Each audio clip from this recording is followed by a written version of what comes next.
The famous Redfield Morgan dollar hoard. The largest silver dollar hoard ever was the Lavere Redfield hoard. This is Coins Roc. Stay tuned for the fascinating story. Lavere Redfield was an eccentric character. At the time of his death in 1974, he had amassed over 400,000 silver dollars, some piece but mostly Morgans. Over 85% were in mint-state or uncirculated condition.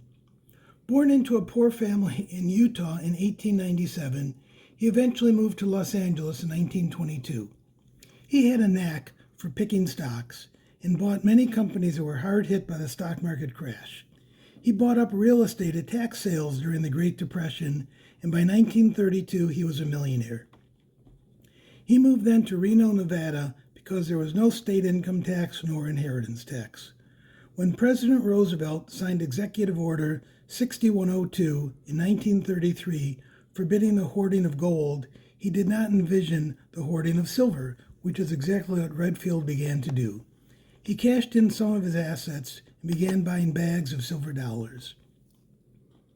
Outwardly, he appeared poor, driving an old truck and wearing worn clothing, but rumors began to circulate that it was not as he appeared. In 1952, when he was out gambling, burglars broke into his house and stole the safe, which contained an estimated $2.5 million in cash, jewelry, and securities. This made national news as it was suspected to be the largest theft in American history up until that point. J. Edgar Hoover became personally involved in the investigation. During the police investigation, a secret room was found behind a wall in the basement containing over 270,000 silver dollars. He was then forced to store them in a bank upon their discovery. In addition to his distrust of paper money, he also refused to pay taxes. In 1960, he was sentenced to 18 months in prison for failure to pay income tax.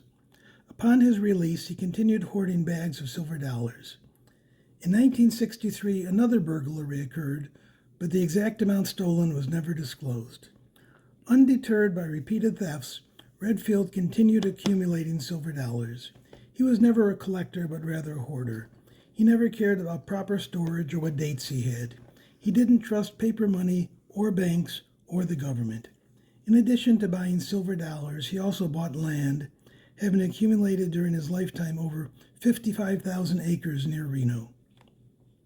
At the time of his death in 1974, his estate was worth an estimated $80 million.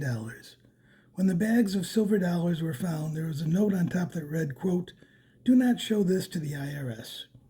The silver dollar hoard was sold to A-Mark Financial for $7.3 million, equivalent to around $40 million today. This was done in part to pay the estate taxes. The hoard weighed over 11 tons, or 22,000 pounds.